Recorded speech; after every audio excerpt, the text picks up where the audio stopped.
close your eyes. Tonight, I want you to imagine something that no human being has ever seen, something that no camera has ever photographed, something that exists right now, at this very moment, as you settle into bed and let the weight of the day leave your shoulders. Far from here, farther than you have ever been from anything, farther than the moon, farther than Mars, farther than Jupiter or Saturn or Neptune or Pluto or any of the icy, nameless objects that drift in the outermost edges of our solar system. Out there, in a darkness so complete that the sun itself has shrunk to just another star, a faint yellow dot no brighter than a candle flame seen from miles away, a small machine is flying through the void. It weighs about as much as a small car. It is roughly the size of a large refrigerator, with a white dish antenna mounted on top that measures about 12 feet across. Attached to its body are long, thin booms that extend outward like the arms of a scarecrow, carrying instruments designed to measure things that no human hand will ever touch. Magnetic fields, charged particles, cosmic rays, the invisible architecture of space itself. It is not accelerating. It has no fuel left for that. No thruster is firing, no engine is running. It simply drifts, carried by the momentum it was given decades ago, coasting through interstellar space at roughly 10.5 miles per second, 17 kilometers per second, about 38,000 miles per hour. That sounds fast. And by the standards of anything you have ever experienced, it is unimaginably fast. At that speed, you could fly from New York to Los Angeles in about 4 minutes. You could circle the entire Earth in just over an hour. It is a speed that makes jet airplanes look like they are standing still. And yet, out here, at the edge of everything, that speed means almost nothing. Because the distances are so vast, so incomprehensibly large, that even traveling at 38,000 miles per hour, this little machine will not reach the nearest star for tens of thousands of years. It is moving at a dead sprint through an emptiness so enormous that it might as well be standing still. This machine has a name. It is called Voyager 1.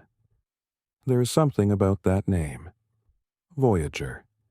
It comes from an old French word meaning one who makes a journey. Not a tourist, not a visitor. A voyager. Someone who sets out, knowing they may never come back. Someone who leaves the familiar behind and walks into the unknown, not because the unknown is safe, but because remaining behind would be worse. Voyager 1 is the ultimate voyager. It left home nearly 50 years ago, and it has been walking into the unknown ever since. Every day it moves farther from everything it has ever known. Every day the sun grows a little fainter in its rearview mirror, if it had one. Every day the silence around it deepens. And no one is driving. No one is steering. No human hand is at the controls. Voyager 1 is alone, in the most complete sense of the word. It is the loneliest object that has ever existed. And right now, at this very moment, Voyager 1 is the farthest human-made object from Earth. Nothing we have ever built, nothing we have ever touched, nothing we have ever launched has traveled as far as this small, quiet spacecraft. It is more than 15 billion miles from home, more than 160 times the distance from the Earth to the Sun. So far away that the signals it sends back, traveling at the speed of light, the fastest speed anything in the universe can travel, take more than 22 hours to reach us. When mission controllers at the Jet Propulsion Laboratory in Pasadena, California, send a command to Voyager 1, they must wait nearly 2 full days for a response. A simple question and answer, A ping and its echo takes almost 45 hours. Think about that for a moment. You could fall asleep, wake up, live an entire day, fall asleep again, and still be waiting for Voyager's reply. And that distance is growing. Every second that passes, Voyager 1 moves another 10.5 miles farther from Earth. Another 10.5 miles deeper into the dark. It will never stop. It will never slow down. There is nothing out there to slow it down. No air, no friction, no resistance of any kind. Just the emptiness of interstellar space, a vacuum so pure that you could travel for billions of miles without encountering a single atom. Voyager 1 has been out there for nearly half a century, and it will continue out there for a very, very long time. Long after its instruments fall silent. Long after its nuclear power source decays to nothing. Long after the last faint signal fades to static and the engineers who built it are dust. Voyager 1 will keep moving. A ghost ship in the cosmic ocean, carrying a message from a species that may or may not still exist by the time anyone finds it. Tonight, we are going to follow that little machine, not just to where it is now, but to where it is going. We are going to trace its path forward through time, not years or centuries, but thousands of years. Hundreds of thousands of years. 1,000,000 years. We are going to ask a question that stretches the imagination to its breaking point. Where will Voyager 1 be in 1,000,000 years? It is the kind of question that makes you dizzy if you think about it long enough. 1,000,000 years. A time scale so vast that it dwarfs everything in human experience. 1,000,000 years ago, modern humans did not exist. The species Homo sapiens had not yet evolved. Our ancestors were different creatures, walking upright on the African savanna, using simple stone tools, living in a world of ice ages and megafauna that has long since vanished. Everything you have ever known, every civilization, every language, every empire, every war, every love story, every piece of music, every mathematical theorem, every child who has ever been born, all of it fits inside the last few thousand years. The last flicker, the last breath, the last heartbeat of 1,000,000-year span. And Voyager 1 will still be out there, drifting, silent, carrying its golden record like a letter in a bottle thrown into an ocean with no shore. But before we follow it forward, let us go back. Let us return to the beginning. To a warm September day in 1977, when a small group of engineers and scientists stood in a control room in Florida and watched a rocket climb into the sky, carrying a machine that would travel farther than anything they had ever imagined. Let us go back to the day we let go. Before we continue, I want to take a moment. If you enjoy falling asleep to these journeys through the cosmos, consider subscribing to the Science Pillow.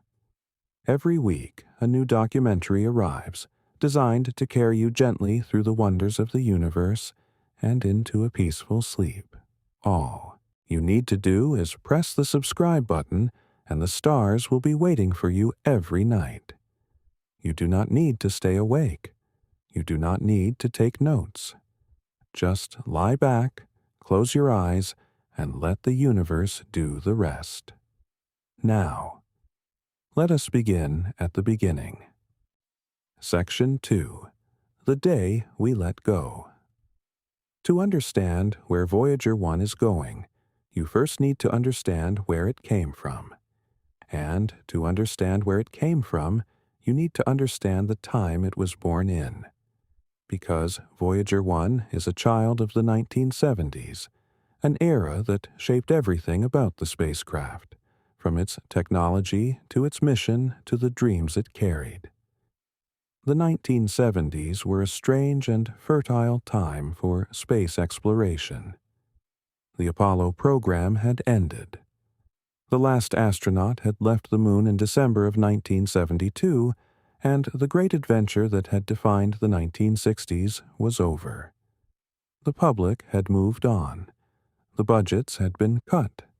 The enormous Saturn V rockets that had carried humans to the moon were being retired, their remaining hardware sent to museums where schoolchildren would stare up at them and try to imagine what it must have been like. But within NASA, within the Jet Propulsion Laboratory in Pasadena, California, within the small, dedicated community of planetary scientists and engineers who had spent their careers studying the planets from afar, there was a different feeling. A feeling that the real work was just beginning. Because while the astronauts had been going to the moon, the robotic explorers had been going everywhere else.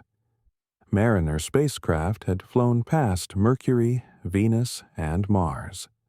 Pioneer probes had ventured to Jupiter and Saturn, sending back the first close-up images of those giant worlds. And now, a new generation of spacecraft was being designed, more capable, more sophisticated, more ambitious than anything that had come before. Voyager was the crown jewel of this new generation, and its story begins with an alignment of planets that had not occurred since the time of Thomas Jefferson. On September 5, 1977, a Titan IIIe Centaur rocket lifted off from Launch Complex 41 at Cape Canaveral, Florida. It was a warm, humid morning on the Florida coast, the kind of day where the air itself seems to shimmer. The rocket rose slowly at first, balanced on a column of white-orange flame, and then accelerated, punching through the scattered clouds and climbing toward the blue-black edge of the atmosphere. Strapped to the top of that rocket was a spacecraft that had taken years to design and build. It was not especially large. It weighed roughly 1,820 pounds, about the weight of a compact car. Its body was a 10-sided aluminum frame, about the size of a large kitchen table, packed with instruments, circuit boards, and wiring that had been assembled with a precision that bordered on obsessive. Everything had to work. Everything had to survive the launch. And everything had to keep working for years, possibly decades, in conditions that would destroy almost any piece of equipment on Earth. This spacecraft was Voyager 1, and its twin, Voyager 2, had actually launched 16 days earlier, on August 20th. Despite being called Voyager 2, it launched first. The naming was based on trajectory, not launch order. Voyager 1 would travel a faster path and would overtake its sibling, arriving at Jupiter first. Hence the name. The Voyager program had its roots in a remarkable alignment of the outer planets that occurs only once every 175 years. In the late 1960s, an aerospace engineer at the Jet Propulsion Laboratory named Gary Flandreau discovered that Jupiter, Saturn, Uranus, and Neptune would be arranged in a geometric configuration in the late 1970s and early 1980s that would allow a single spacecraft to visit all 4 planets, using the gravity of each one to sling itself onward to the next. This alignment, sometimes called the Grand Tour, was a cosmic coincidence so rare that it would not happen again until the 22nd century. The original Grand Tour concept was ambitious and expensive, involving large, complex spacecraft that could survive the entire journey. But budget constraints forced NASA to scale back the plan. Instead of one grand mission, they designed 2 simpler spacecraft, each initially approved to visit only Jupiter and Saturn. The possibility of continuing to Uranus and Neptune was built into the design, but not officially funded or promised. The engineering behind the Voyager spacecraft is a story of extraordinary ingenuity and careful compromise. In the 1970s, the computers that guided these machines were less powerful than a modern pocket calculator. Voyager's onboard computer, the Computer Command Subsystem, had about 69 kilobytes of memory. Not megabytes, not gigabytes. 69 kilobytes. Your smartphone has roughly 1,000,000 times more computing power than the machine that is currently the farthest human-made object from Earth. And yet, that tiny computer was enough. Because the engineers who designed Voyager were not trying to build a general-purpose machine. They were building a spacecraft with a very specific set of tasks, and every byte of memory, every line of code, was dedicated to exactly those tasks and nothing more. The software could be updated from Earth, reprogrammed as needed, patched and modified even after the spacecraft was billions of miles away. Over the decades, engineers at the Jet Propulsion Laboratory have rewritten Voyager's software many times, finding ways to squeeze more capability out of hardware that was designed before the first personal computers existed. The instruments aboard Voyager 1 were a carefully chosen suite of sensors designed to study the planets and their moons in ways that had never been possible before. There were cameras, 2 of them, a wide angle and a narrow angle, capable of capturing images with a resolution that was revolutionary for the time. There was an infrared spectrometer for measuring temperatures and atmospheric compositions, an ultraviolet spectrometer for studying upper atmospheres and auroras, a magnetometer for mapping magnetic fields, plasma and charged particle detectors for studying the solar wind and the radiation environments around the giant planets, a cosmic ray detector, and a planetary radio astronomy receiver for listening to the natural radio emissions of planets. Each of these instruments drew power from a source that is one of the most remarkable aspects of the Voyager design. Because out at Jupiter and beyond, the sun is too faint to power solar panels effectively. At Jupiter's distance, sunlight is only about 4% as intense as it is at Earth. At Saturn, it drops to roughly 1%. Solar power, which works beautifully for spacecraft in the inner solar system, is essentially useless in the outer reaches. The Voyager engineers needed a different solution. They chose nuclear power. Specifically, they used radioisotope thermoelectric generators, or RTGs. 3 of them, mounted on a long boom extending away from the spacecraft's body to minimize interference from their radiation with the sensitive instruments.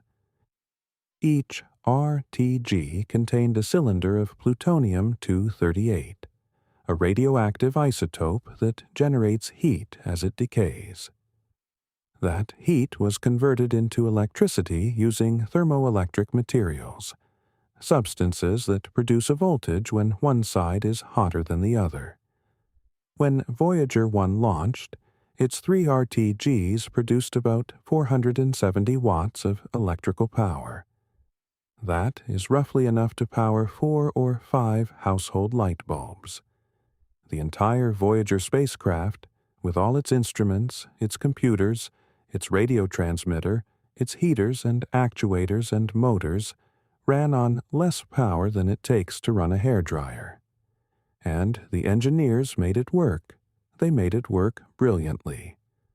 But plutonium-238 has a half-life of about 87.7 years. This means that every 87.7 years, half of the remaining plutonium decays, and the power output drops accordingly.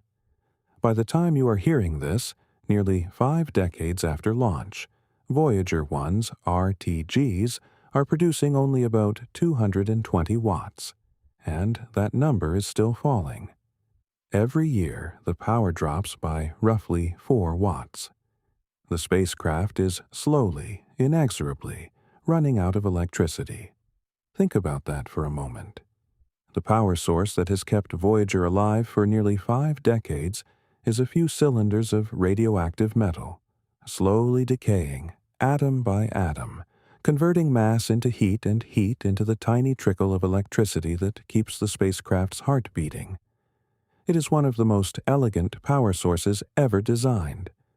No moving parts, no fuel to burn, no chemical reaction to exhaust. Just the quiet, inevitable decay of unstable nuclei. A process as old as the elements themselves, harnessed to power a machine at the edge of the solar system. And now that power is fading. Like a campfire burning down in the small hours of the morning, the glow is dimming. The warmth is retreating. The light is going out. To conserve what remains, NASA has been systematically shutting down instruments and heaters aboard Voyager 1, one by one, like a family in a cold house turning off the lights in rooms they no longer use. The cameras were turned off long ago, back in 1990, after Voyager took its famous pale blue dot photograph. Several scientific instruments have been deactivated.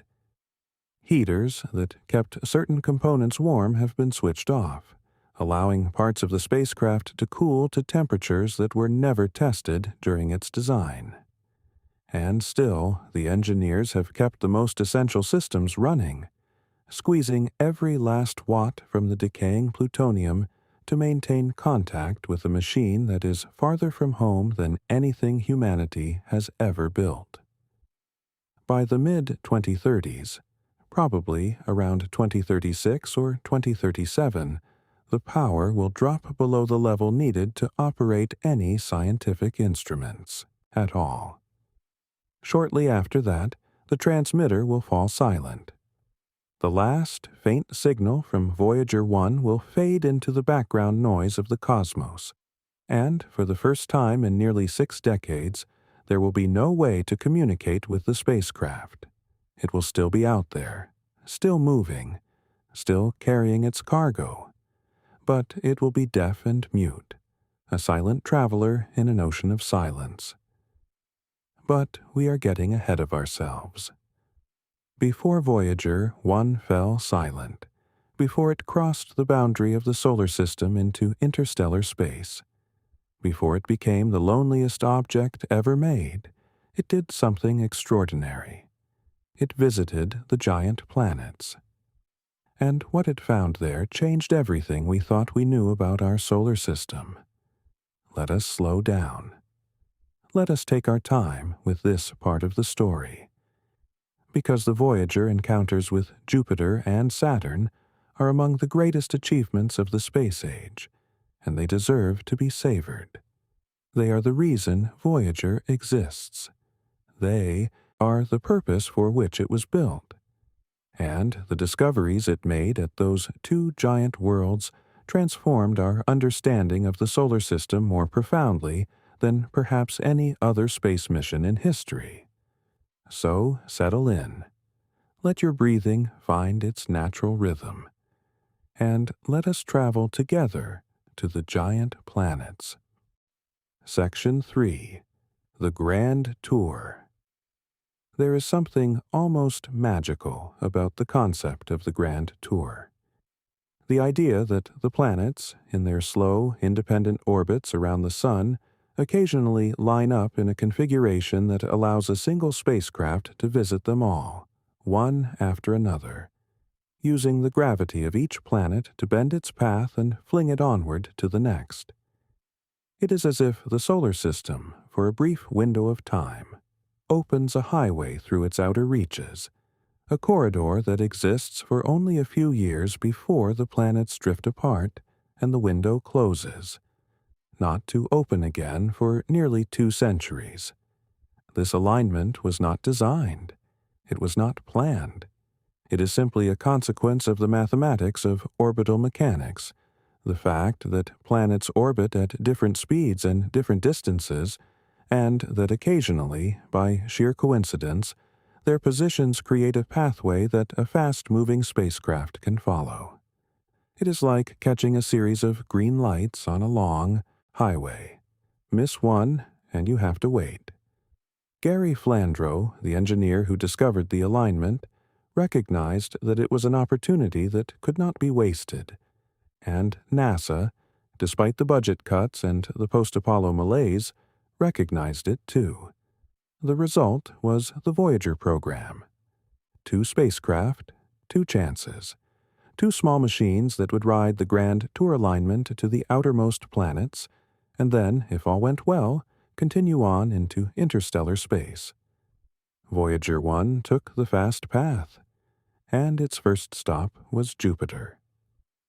Voyager 1 reached Jupiter on March the 5th, 1979, after a journey of about 18 months. As the spacecraft approached, its cameras began capturing images of the giant planet that were unlike anything astronomers had seen before. From Earth, Jupiter appears as a bright, steady point of light in the night sky. Sometimes the brightest object in the heavens after the Moon and Venus. Through a backyard telescope, you can make out the banded structure of its cloud tops and perhaps a handful of its largest moons. But from Voyager's perspective, closing in at tens of thousands of miles per hour, Jupiter transformed from a point of light into a world. And what a world it was! Jupiter is the largest planet in our solar system. It is so large that you could fit more than 1,300 Earths inside it. Its diameter is roughly 86,881 miles, about 11 times the diameter of Earth. If Earth were a grape, Jupiter would be a basketball. It is a gas giant, meaning it has no solid surface. What you see when you look at Jupiter is not land or ocean, but the tops of an atmosphere that extends downward for thousands of miles, growing denser and hotter with depth, until the hydrogen gas is compressed so intensely that it becomes a liquid, and then, deeper still, a metallic fluid that conducts electricity and generates Jupiter's immense magnetic field. The Great Red Spot, Jupiter's most famous feature, had been observed by astronomers for centuries, but Voyager revealed it in stunning detail for the first time. It is a storm, an anticyclonic storm, a high-pressure system rotating counterclockwise in Jupiter's southern hemisphere. And it is enormous. At the time of Voyager's flyby, the Great Red Spot was large enough to swallow 2 or 3 Earths side by side. It has been raging for at least 350 years, possibly much longer. No one knows exactly how old it is or what sustains it. It simply spins, vast and patient, year after year, century after century, a storm older than any nation on Earth. Voyager's cameras captured the swirling, turbulent atmosphere of Jupiter in a level of detail that left scientists breathless. The banded structure, visible even from Earth, resolved into an incredibly complex system of jet streams, eddies, and vortices. The cloud bands are driven by Jupiter's rapid rotation. Despite being 11 times wider than Earth, Jupiter completes a full rotation in just under 10 hours. That furious spin stretches the atmosphere into parallel bands that race around the planet at hundreds of miles per hour, with winds at the boundary between adjacent bands creating violent shear zones where storms are born and devoured. But the real surprise was not Jupiter itself. It was the moons. Before Voyager arrived, most scientists expected Jupiter's moons to be dead, frozen, cratered worlds. They expected them to look something like our own moon, pockmarked by billions of years of impacts, geologically inert, their surfaces unchanged since the early solar system. The moons were interesting primarily as curiosities, as stepping stones in our understanding of the solar system's formation, not as worlds in their own right. Voyager shattered that expectation entirely. What it found was not a collection of dead rocks orbiting a giant planet. What it found was a miniature solar system, a family of worlds, as diverse and as dynamic as anything in the inner solar system, each one a revelation, each one a shock. Jupiter has a vast family of moons. As of the most recent count, more than 95 have been identified, but the four largest, the ones discovered by Galileo Galilei in 1610, when he pointed his homemade telescope at Jupiter and saw four tiny points of light moving around the planet from night to night, are in a class by themselves. They are called the Galilean moons, Io, Iao, Europa, Eurohp, Ganymede, Gan-Emede, and Callisto, Ku-Listo. Each one is a world unto itself, and Voyager 1 revealed each of them in ways that no one had anticipated. Io was the first shock. As Voyager approached, navigation engineer Linda Morabito was examining an image of Io taken against the blackness of space, looking for background stars that could be used to calculate the spacecraft's precise position. Instead, she noticed something unusual on the limb of the moon, a bright, crescent-shaped plume rising above the surface. It was an eruption, a volcanic eruption, on Io, a moon that, based on everything scientists thought they knew, should have been a cold, dead, cratered ball of rock. Instead, Io turned out to be the most volcanically active body in the entire solar system. Voyager discovered at least 9 active volcanoes during its flyby, with plumes of sulfur and sulfur dioxide rising hundreds of miles above the surface. The entire moon was being turned inside out by tidal forces.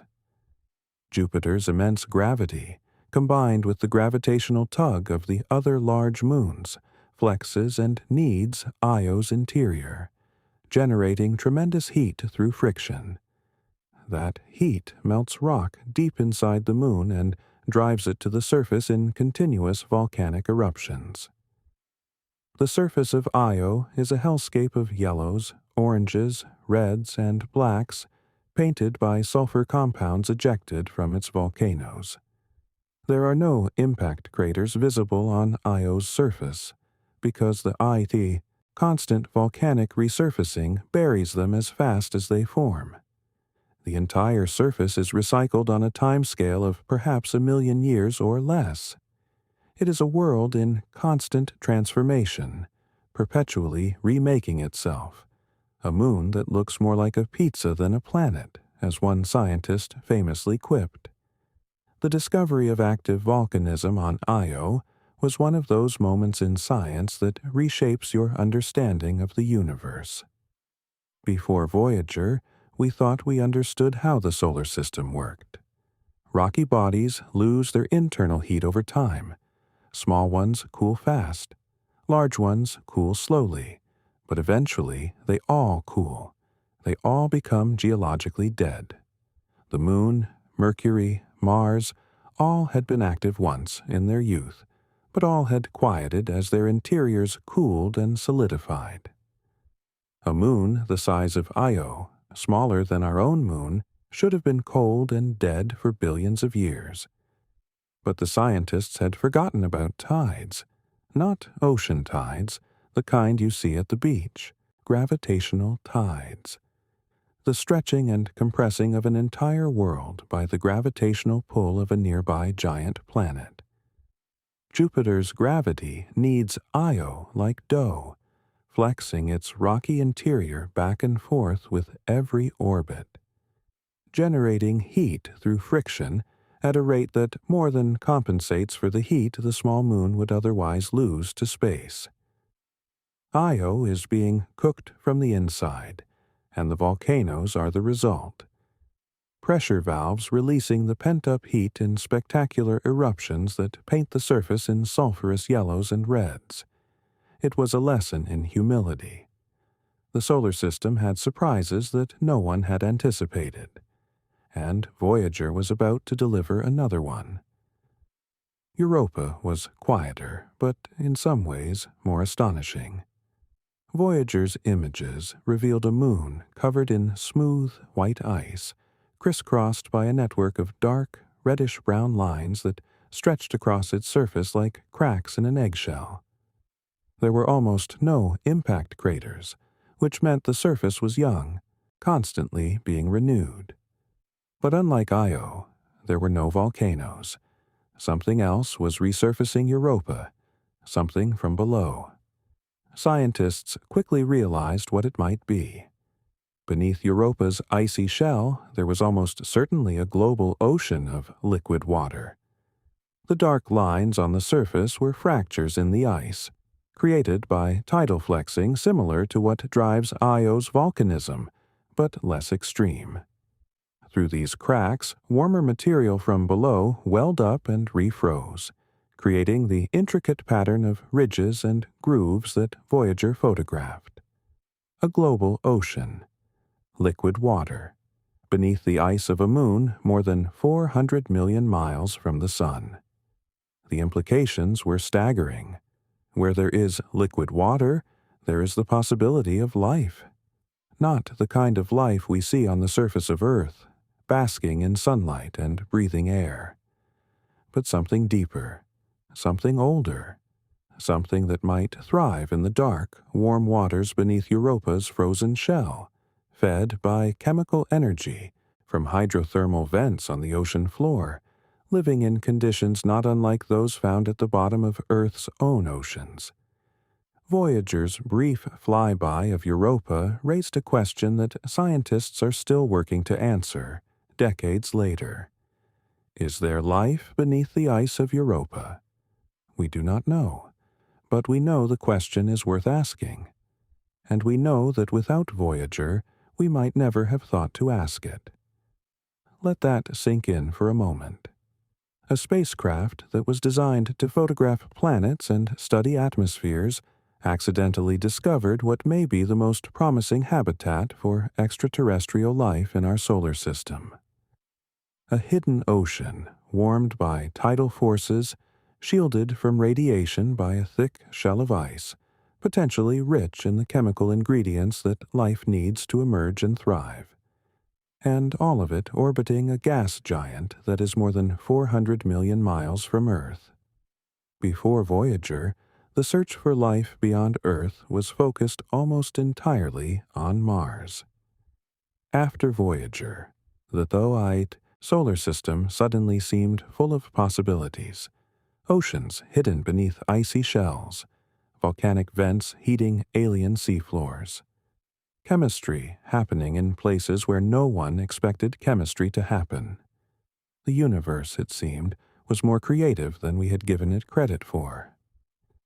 Ganymede, the largest moon in the solar system, larger even than the planet Mercury, revealed a surface divided into two distinct types of terrain.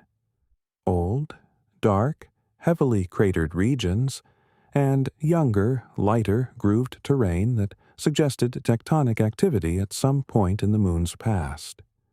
Callisto, the outermost of the 4 Galilean moons, was ancient and battered, its surface saturated with craters, a frozen record of billions of years of bombardment. Together, the 4 Galilean moons presented a remarkable spectrum of geological activity, from the volcanic fury of Io to the frozen stillness of Callisto, all orbiting the same planet, all shaped by the same gravitational forces, but each responding in its own unique way. Voyager 1 made its closest approach to Jupiter on March 5, 1979, passing within 128,400 miles of the cloud tops. During the encounter, the spacecraft used Jupiter's gravity to change its trajectory, bending its path and accelerating it toward its next target. This is called a gravity assist, and it is one of the most elegant techniques in space exploration. By flying close to a massive planet at precisely the right angle and speed, a spacecraft can steal a tiny amount of the planet's orbital energy, gaining speed without using any fuel. Jupiter barely notices the exchange. The planet's orbit changes by an amount so small it cannot be measured. But for the spacecraft, the boost is dramatic. Voyager 1 left Jupiter traveling significantly faster than it arrived, flung outward like a stone from a sling, aimed at Saturn. The gravity assist is worth pausing on, because it illustrates something beautiful about physics. The energy Voyager gained did not come from nowhere. It came from Jupiter. The spacecraft, by flying past Jupiter at the right angle, transferred a tiny, immeasurably small amount of Jupiter's orbital momentum to itself. Jupiter slowed down by a fraction so infinitesimal that it could never be detected, and Voyager sped up by thousands of miles per hour. It is like a ping-pong ball bouncing off a moving freight train. The train does not notice, but the ping-pong ball is sent flying. This technique, first proposed by the mathematician Michael Minovich in 1961, revolutionized space exploration. Before the gravity assist, visiting the outer planets required enormous rockets and vast amounts of fuel. With the gravity assist, the planets themselves became the fuel. Each one a stepping stone, each one a boost, each one lending a tiny fraction of its vast momentum to a small machine passing through its gravitational field. It is one of the most elegant ideas in the history of space travel, and Voyager used it to perfection. Let your thoughts drift for a moment. Imagine the darkness of space between Jupiter and Saturn, a gulf of more than 400 million miles. Voyager crossed it in about 20 months, its cameras turned off to conserve power and data storage, its instruments quietly measuring the solar wind and cosmic rays. The spacecraft tumbling slowly through the void with nothing around it but emptiness and starlight. And then, in November of 1980, Saturn appeared. At first, it was just a bright point of light among the stars, no different from how it appears to your eyes on a clear night. But, as the weeks passed and Voyager drew closer, the point of light began to resolve. First, the disk of the planet itself, a pale, buttery yellow, significantly less colorful than Jupiter's wild bands of orange and brown and white. Then the rings, emerging from the planet's equator like a thin line at first, and then, as the geometry shifted with Voyager's approach, widening into the magnificent, gravity-defying structure that has captivated human beings since Galileo first glimpsed it through his crude telescope in 1610, and could not figure out what he was seeing. Galileo thought Saturn had ears, or handles, or perhaps was a triple planet. His telescope was too primitive to resolve the rings for what they were. It took another 45 years before Christian Huygens, using a better instrument, correctly identified the rings as a flat disk encircling the planet, tilted at an angle to our line of sight. And it would take another 320 years before Voyager 1 showed us what the rings really look like, up close, in all their intricate, breathtaking beauty. If Jupiter is the king of the planets, Saturn is the jewel. There is no sight in the solar system more beautiful than Saturn and its rings, seen up close. And Voyager 1 was the first spacecraft to show them to us in their full, breathtaking glory. Saturn's ring system is one of the most visually stunning structures in nature. From Earth, even through a modest telescope, the rings are visible as a bright, flat disk encircling the planet, tilted at an angle that changes over Saturn's 29-year orbit. They look solid and smooth. But Voyager revealed that they are anything but. The rings are made of billions upon billions of individual particles, ranging in size from tiny grains of sand to chunks of ice as large as houses. Each particle orbits Saturn independently, like a tiny moon, held in place by the planet's gravity and sculpted into intricate patterns by the gravitational influence of Saturn's many moons. Voyager's cameras revealed that what had appeared from Earth as a handful of broad, smooth rings was actually a system of thousands of individual ringlets, separated by gaps of varying widths, arranged in a pattern of almost hypnotic complexity. Some of the gaps were caused by the gravitational influence of small moons orbiting within the ring system, sweeping up particles and creating clear lanes like a plow cutting through snow.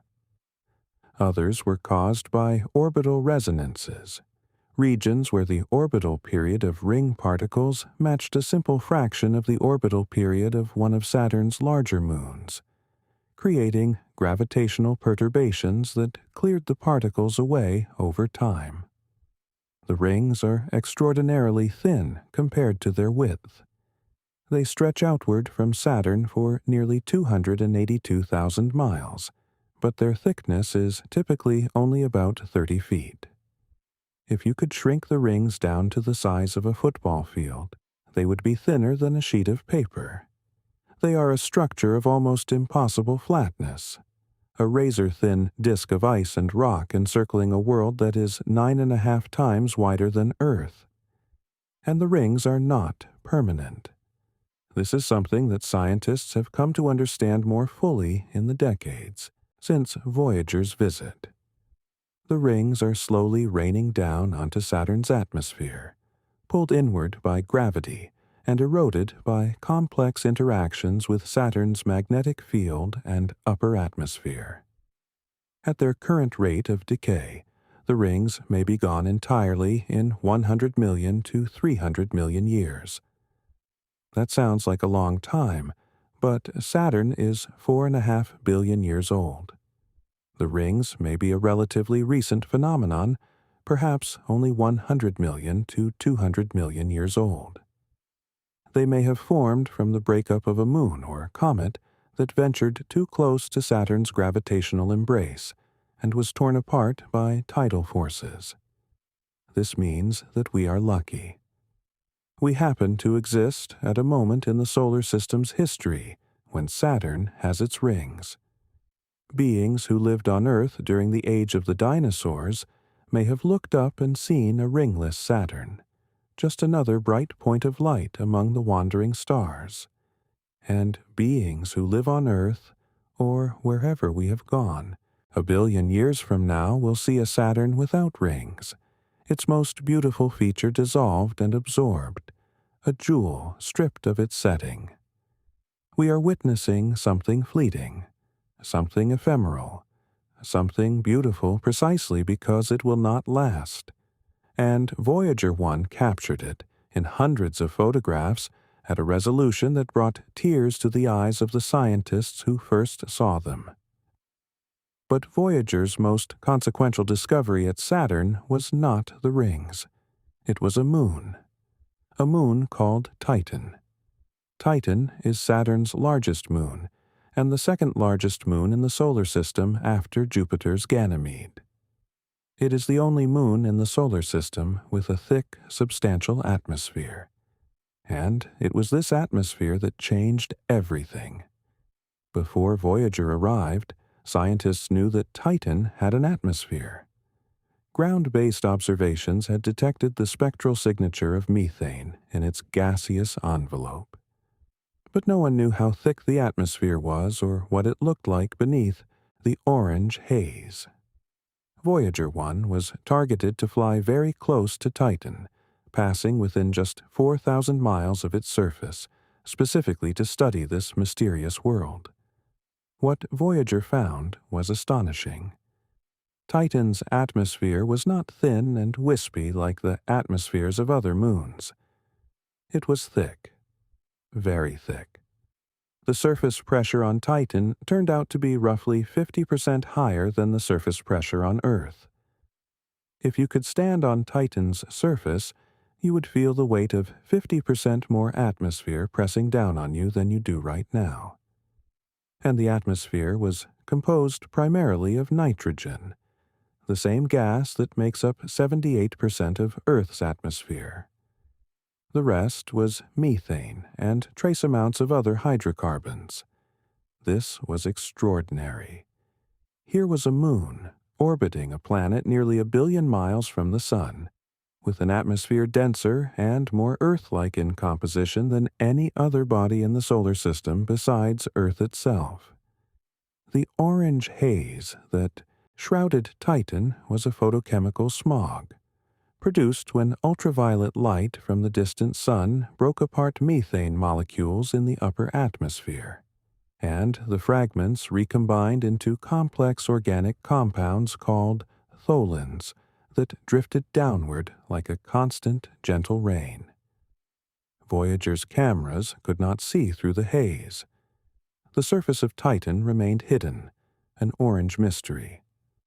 But scientists suspected, based on the temperature and pressure data, that Titan's surface might harbor lakes or even seas of liquid methane and ethane, hydrocarbons that are gases on Earth but liquids on Titan, where the surface temperature is roughly minus 179 degrees Celsius. A world with weather, with rain, with rivers and lakes. But instead of water, the fluid is methane. Instead of rocks, the ground might be made of water ice as hard as granite at those temperatures. This discovery made Titan one of the most intriguing worlds in the solar system. It was a place where chemistry was doing something extraordinary, building complex organic molecules in quantities that made the entire moon a kind of prebiotic laboratory, running experiments in organic chemistry on a planetary scale. Not life, as far as we know, but the ingredients of life, the raw materials assembled and mixed and transformed by cold, slow, patient chemistry over billions of years. There was a cost to this discovery. By choosing to fly close to Titan, Voyager 1's trajectory was bent sharply northward, out of the plane of the solar system. This meant that Voyager 1 could not continue to Uranus and Neptune. The Titan flyby was a one-way decision. Once Voyager 1 swung past Titan, its path was fixed. It would leave the solar system heading upward, away from the plane where the planets orbit, climbing toward the constellation Ophiuchus and, eventually, the stars. Voyager 2, its twin, would take the alternate path. Voyager 2 bypassed Titan and continued onto Uranus in 1986 and Neptune in 1989, completing the grand tour that the Voyager program had been designed for. But Voyager 1's journey through the planetary system was over. After Saturn, after Titan, there were no more worlds to visit, just the long, slow coast outward, into the dark. And it is worth pausing here to acknowledge the cost of that decision, because it was a genuine sacrifice. The Titan flyby gave us invaluable data about one of the most mysterious worlds in the solar system. But it meant that Voyager 1 would never see Uranus's tilted axis and strange dark rings. It would never photograph Neptune's cobalt blue atmosphere and the Great Dark Spot. It would never encounter Triton, Neptune's giant moon, with its geysers of nitrogen ice and its retrograde orbit that suggests it was once a wanderer from the Kuiper Belt, captured by Neptune's gravity long ago. All of those discoveries fell to Voyager 2, which took the longer, slower path and completed the grand tour in 1989, 12 years after launch. But Voyager 1 had earned its rest from planetary encounters. It had shown us things no human eye had ever seen. And it had one more photograph to take. One more act before it turned its cameras off forever. But Voyager 1 had one more photograph to take. One more act before it turned its cameras off forever. On February 14th, 1990, when Voyager 1 was about 3.7 billion miles from Earth, beyond the orbit of Neptune, mission controllers sent a command to turn the spacecraft around and photograph the planets it was leaving behind. The resulting series of images, taken from a distance that no camera had ever achieved before, became known as the family portrait. 60 frames stitched together, showing 6 of the 9 planets scattered like tiny dots across a vast, dark canvas. But one image from that series became something more, something that transcended science and entered the realm of philosophy. In one of the frames, barely visible against the glare of scattered sunlight, was a tiny, pale blue speck, a fraction of a pixel, almost lost in the noise. That speck was Earth. The astronomer Carl Sagan, who had been one of the driving forces behind the Voyager program and who had personally advocated for taking that photograph, wrote about it in words that have been quoted more than perhaps any other passage in the history of astronomy. Look again at that dot. That is here. That is home. That is us. On it, everyone you love, everyone you know, everyone you ever heard of, every human being who ever was, lived out their lives. The aggregate of our joy and suffering, thousands of confident religions, ideologies, and economic doctrines. Every hunter and forager, every hero and coward, every creator and destroyer of civilization, every king and peasant, every young couple in love, every mother and father, hopeful child, inventor and explorer, every teacher of morals, every corrupt politician, every superstar, every supreme leader, every saint and sinner in the history of our species lived there, on a mote of dust suspended in a sunbeam. After the pale blue dot photograph, the cameras were turned off. Voyager 1's imaging system was shut down to save power. The spacecraft would never take another picture. From that point forward, it flew blind, sensing the universe through its other instruments, measuring fields and particles and radiation, but never again looking with eyes that could see. And so it flew on, outward, into the dark, toward the edge of everything. For the next 22 years, Voyager 1 flew in silence.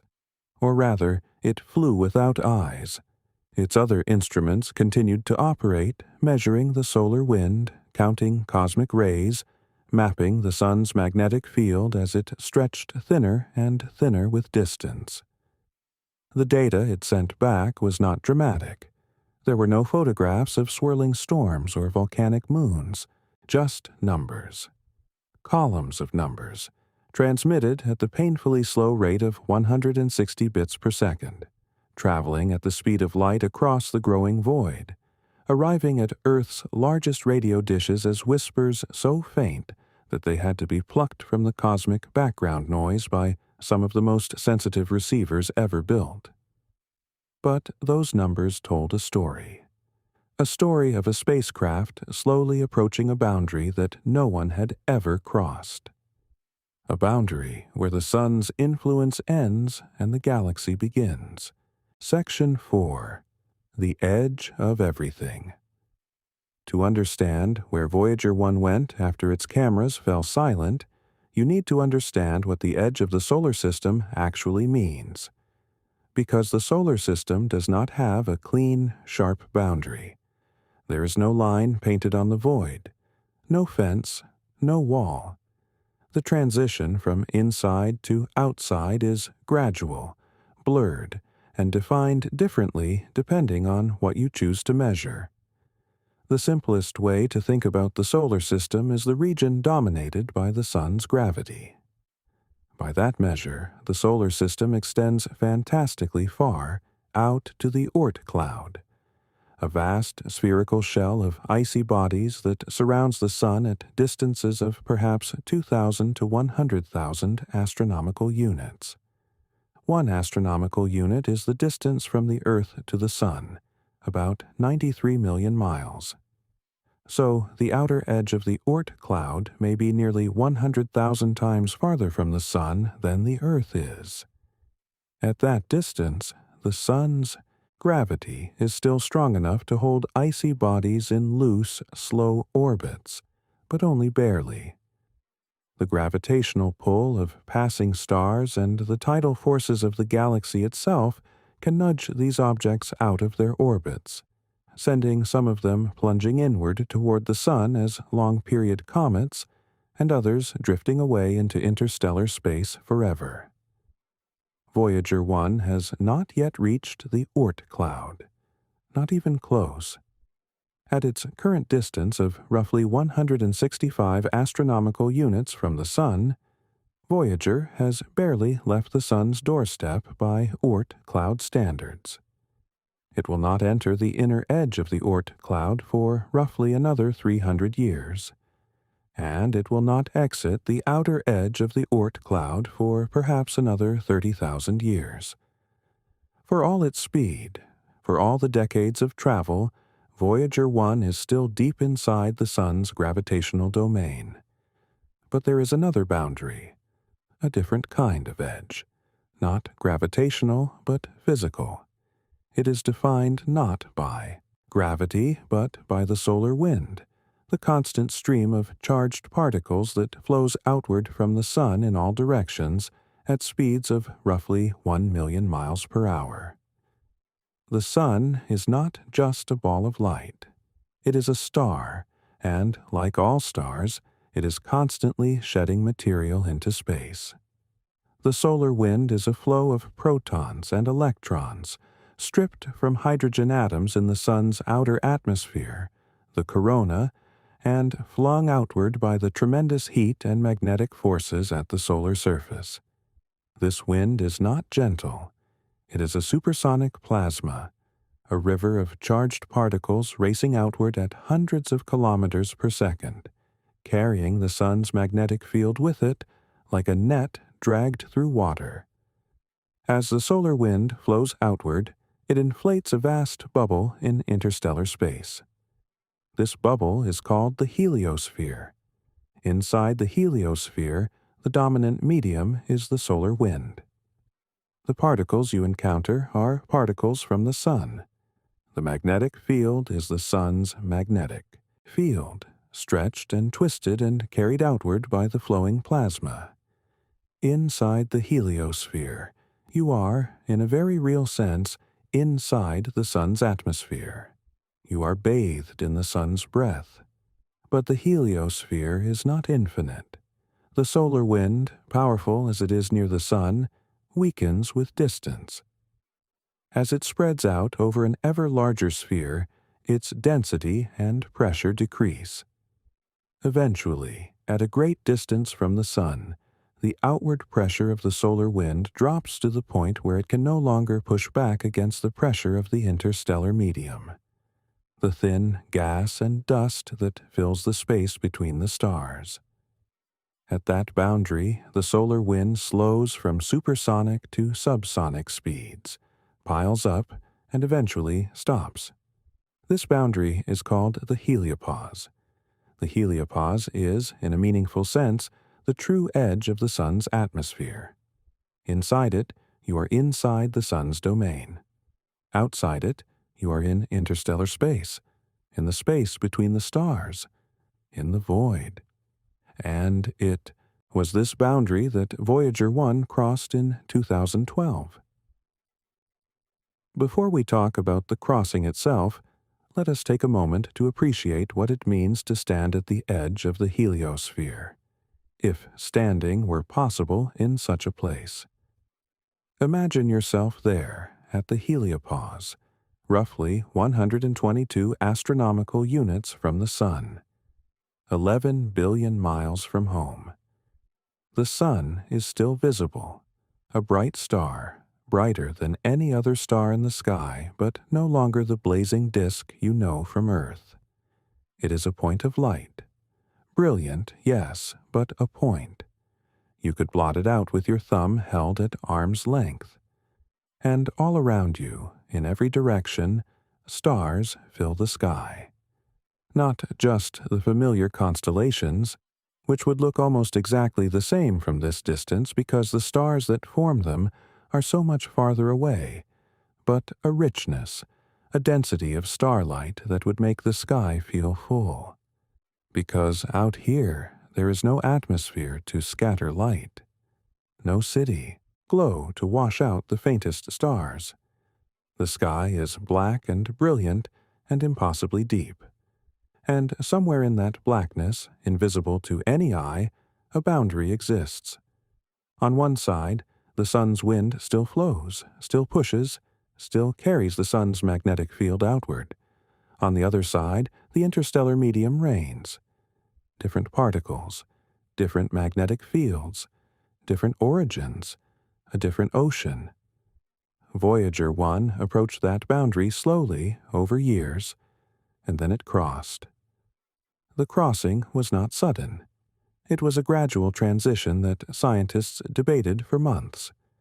In the years leading up to the crossing, Voyager 1's instruments detected a series of changes in its environment. The density of charged particles from the sun began to decrease.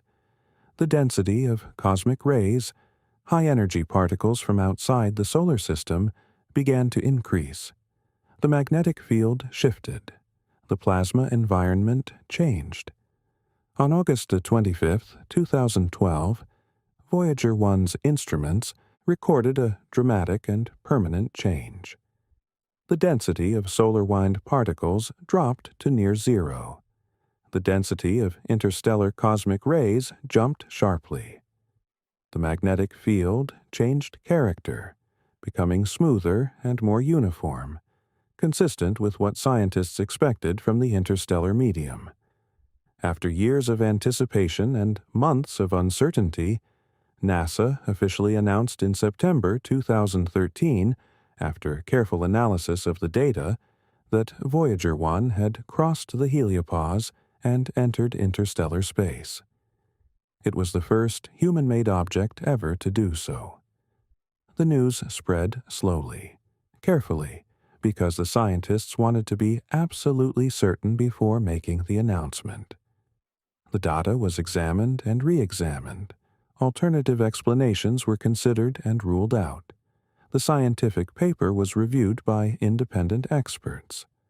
And then, on September 12, 2013, more than a year after the actual crossing, NASA held a press conference and told the world.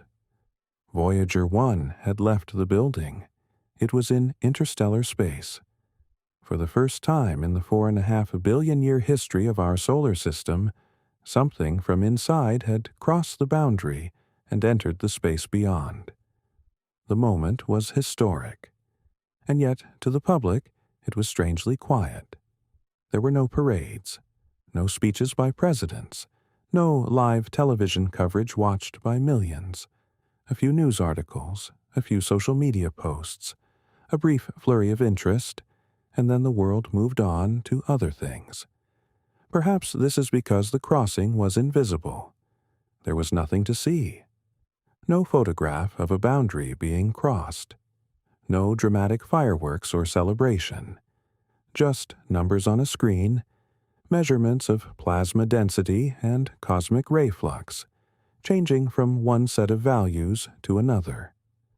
The most significant boundary crossing in the history of exploration announced through a spreadsheet. But for those who understood what it meant, for those who could feel the weight of it, the crossing of the heliopause was one of the most profound moments in the story of our species. Think about that for a moment. A machine designed and built by human hands, powered by the slow decay of a few pounds of plutonium, guided by a computer with 69 kilobytes of memory, had traveled beyond the reach of the sun's wind and entered the space between the stars. For the first time in the history of our species, something we had made was touching the interstellar medium. Something we had built was swimming in the ocean between the suns. Let us sit with that for a moment. Let the quiet of it settle over you. Voyager 1, at this very moment, is drifting through interstellar space. The particles flowing past its instruments are not from our Sun. They are from other stars, from supernovae that exploded millions of years ago. From the diffuse gas that permeates the galaxy, the thin, cold medium that fills the enormous spaces between stellar systems. Voyager is immersed in the stuff of the galaxy itself. And yet, as we said, Voyager has not left the solar system, not by the gravitational definition. The Oort cloud, that vast, distant reservoir of icy bodies, still lies ahead. The Sun's gravitational influence still holds Voyager in its gentle embrace, slowing it down by an imperceptible amount with each passing moment. Voyager is moving fast enough to escape the Sun's gravity entirely. Its velocity exceeds the solar escape velocity at its current distance. It will never fall back. It will never return. But the Sun's gravity is still there. A whisper, a thread, growing thinner and thinner, but never quite breaking, like the memory of a parent's voice fading as you walk further from home. The Oort cloud is believed to extend from roughly 2,000 astronomical units to perhaps 100,000 astronomical units from the Sun. Voyager 1 is currently at about 165 astronomical units.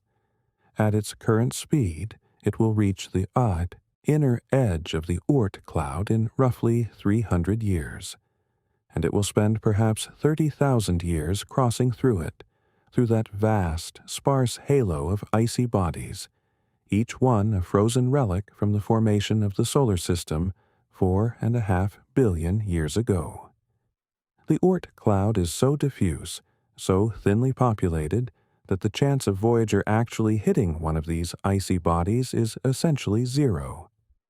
There are estimated to be trillions of objects in the Oort cloud, but they are spread across a volume so enormous that the average distance between them is measured in millions of miles.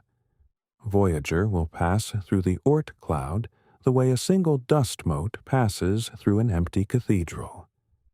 The odds of an encounter are vanishingly small, but the Oort cloud itself is worth a moment of contemplation. We have never seen it. No telescope has ever photographed an Oort cloud object in place. Its existence is inferred from the orbits of long-period comets, those spectacular visitors that appear in our inner solar system every few centuries or millennia, trailing tails of gas and dust as they are warmed by the Sun for the first time in billions of years. These comets come from somewhere.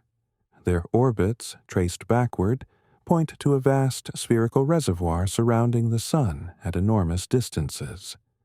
A halo of trillions of frozen bodies, each one a relic from the solar system's formation. Each one a snowball of ice and dust that has been drifting in the dark since before the first life stirred on Earth. The Oort cloud is the Sun's most distant possession, its outermost suburbs, the last, thinnest thread connecting our star to its gravitational territory. And Voyager 1 will pass through it like a fish swimming through an empty ocean, surrounded by water, but seeing nothing, touching nothing, encountering nothing but the vast, patient silence of the deep. And then, after perhaps 30,000 years, Voyager will emerge from the Oort cloud's outer edge. And at that point, finally, it will truly be free. Free of the Sun's gravity, free of the solar system, alone in interstellar space, with nothing ahead of it but the vast, empty gulf between the stars. And now, at last, we can ask the question that brought us here tonight, the question that stretches the imagination beyond anything we have considered so far. Where will Voyager 1 be in 1 million years? Close your eyes. Take a slow breath. and let us follow a small machine into the deepest future we can imagine. Section 5. 1,000,000 years. 1,000,000 years. Say it slowly. Let it sit in your mind like a stone dropped into still water. 1,000,000 years. It is a number we use casually, a number that appears in science articles and history books and conversation. But it is not a number that the human mind can truly comprehend. We can write it down. We can do arithmetic with it, but we cannot feel it. We cannot hold it. It exceeds the capacity of our imagination in the same way that the distance to the stars exceeds the capacity of our intuition for space. 1,000,000 years ago, the species Homo sapiens did not exist. Our ancestors were Homo erectus, or perhaps early members of the lineage that would eventually produce us. They lived in Africa and parts of Asia. They used fire. They made simple stone tools. They did not have language, at least not in any form we would recognize. They had never seen a wheel, a boat, a written word, a city, a farm, a piece of music. Everything that defines human civilization, everything that separates us from the other animals, everything that makes you you, happened in the last fraction of 1,000,000 years. The last 10%, the last 5%, the last 1/10 of 1% if we are talking about recorded history. And we are asking where a machine will be in that same span of time, 1,000,000 years from now, into a future as unimaginably distant from us as those stone tool-wielding ancestors are unimaginably distant from us in the past. Let us start with the math, because the math, in this case, is the surest ground we have. Everything else, the speculation about stellar encounters, about galactic orbits, about what will happen to the spacecraft itself, all of that rests on assumptions and models that may or may not be accurate over such vast timescales. But the basic physics of motion is reliable. If we know how fast something is going and what direction it is headed, we can calculate where it will be at any point in the future, at least in principle. Voyager 1 is traveling at approximately 17 kilometers per second relative to the Sun. That is roughly 10.5 miles per second, or about 38,000 miles per hour. This speed is not changing significantly. There is essentially no drag in interstellar space, no friction, no resistance. The only force acting on Voyager is gravity, primarily from the Sun, but also from the galaxy as a whole, and these gravitational influences are too weak at Voyager's distance to produce any meaningful change in speed over the timescales we are considering. For all practical purposes, Voyager 1 will maintain this speed indefinitely. Let us work out the distance, 17 kilometers per second. Over 1 year, that translates to roughly 536 million kilometers. Over 1,000 years, roughly 536 billion kilometers. Over 1,000,000 years, roughly 536 trillion kilometers. To convert that into more familiar units, 1 light year is approximately 9.46 trillion kilometers.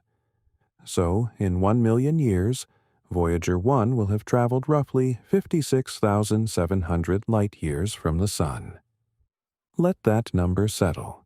56,700 light years.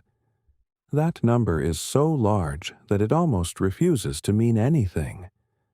Let us try to find some footholds, some handholds, some way to grasp the scale of what we are talking about.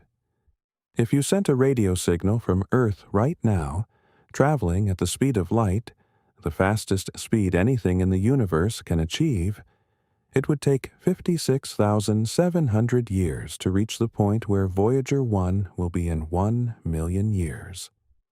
That is longer than all of recorded human civilization, longer than agriculture, longer than the oldest cave paintings. A message sent today would not arrive until a time so distant that the human species may have evolved into something entirely different, or vanished altogether. And here is the thing that makes this number truly breathtaking. Voyager is not traveling at anything close to the speed of light. It is traveling at roughly 1/18,000th of the speed of light. So, the distance Voyager covers in 1 million years at its relatively modest speed is the same distance that light would cover in 56,700 years. The ratio between Voyager's speed and the speed of light is the ratio between a crawl and a sprint, stretched across geological timescales until even the crawl adds up to an extraordinary distance. To put that distance in perspective, let us think about the size of our galaxy. The Milky Way is a barred spiral galaxy with a diameter of roughly 100,000 light-years. Our Sun sits about 26,000 light-years from the galactic center, roughly 2/3 of the way out from the center to the edge. The galaxy is a vast, flat disk of stars, gas, and dust, with a bulge at the center and sweeping spiral arms that curve outward like the arms of a pinwheel. In 1 million years, Voyager 1 will have traveled roughly 56,700 light-years. That is more than half the diameter of the entire Milky Way galaxy. If you could somehow hover above the galaxy and look down, and if you could see Voyager 1 as a tiny dot moving outward from the Sun's position, after 1 million years that dot would have crossed an enormous swath of the galactic disk. It would have passed through, or near, thousands of star systems. It would have traversed spiral arms and the dark spaces between them. It would be in an entirely different part of the galaxy, surrounded by stars that are invisible from Earth, stars that have never been named, stars that our telescopes have never recorded. Of course, this simple calculation assumes that Voyager is traveling in a straight line at constant speed. And over 1 million years, that assumption breaks down. Voyager 1 is not just a projectile flying through empty space. It is a tiny piece of matter embedded in a galaxy, and the galaxy has gravity. Every star, every cloud of gas, every dark matter halo exerts a gravitational pull on everything around it. Over thousands and millions of years, these gravitational influences will subtly bend Voyager's trajectory, curving its path, altering its speed, pulling it this way and that like a leaf on a slow, vast river. The most significant gravitational influence on Voyager's long-term trajectory is the Milky Way itself. Our galaxy is not just a collection of stars. It is a gravitational system, a coherent structure held together by the combined gravity of all its stars, gas, and dark matter. Everything in the galaxy, including our Sun and including Voyager 1, orbits the galactic center. The Sun takes roughly 230 million years to complete one orbit. Voyager 1, once it is free of the Sun's gravity, will follow its own orbit around the galactic center, an orbit determined by its speed, its direction, and the gravitational field of the galaxy.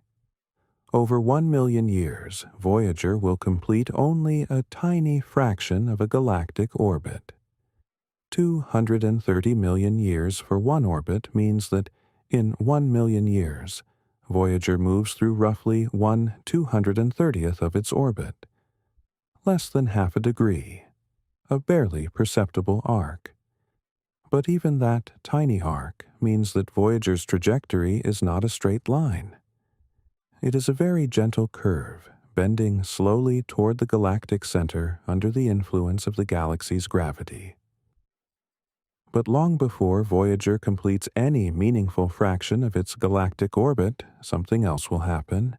something that brings the abstraction of these enormous distances and timescales into a sharp, specific focus.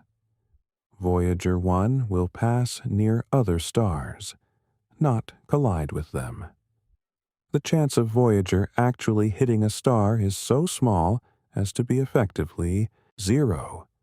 Stars are tiny compared to the distances between them. If you could shrink the sun to the size of a grain of sand, the nearest star would be another grain of sand 4 miles away. The galaxy is overwhelmingly empty. Voyager could fly through it for trillions of years and never hit anything larger than a dust grain. But it will pass through stellar neighborhoods. It will enter the gravitational influence of other suns. And the first significant stellar encounter is not as far away as you might think. In approximately 40,000 years, Voyager 1 will pass within about 1.6 light-years of a star called Gliese 445. This is a small, dim star, a red dwarf with roughly 0.42 solar masses, located in the constellation Camelopardalis, Q Mel Opar Du Lis, the giraffe. It is currently about 17.6 light-years from Earth, but it is moving toward us at a significant speed. In about 40,000 years, it will be the closest star to our Sun, closer even than Proxima Centauri is today. Voyager 1's trajectory happens to take it in the general direction of Gliese 445. The spacecraft will not approach the star closely enough to be captured by its gravity. 1.6 light-years is still an enormous distance, roughly 10 trillion kilometers. But by stellar standards, it is a reasonably close pass. Close enough that if any civilization existed around Gliese 445 and had sufficiently advanced telescopes, they might, in principle, detect the presence of a small artificial object passing through their outer stellar neighborhood. They would not see it, of course. Voyager 1 is far too small and far too dim to be detected optically at interstellar distances. But they might detect the faint radio emissions from its transmitter if the transmitter were still operating, which it will not be, of course. Voyager's transmitter will have fallen silent more than 39,000 years before the Gliese 445 encounter. So even this close pass will occur in silence. Voyager will glide past Gliese 445 like a bottle drifting past an island in the night, unseen and unheard. Think about that encounter for a moment.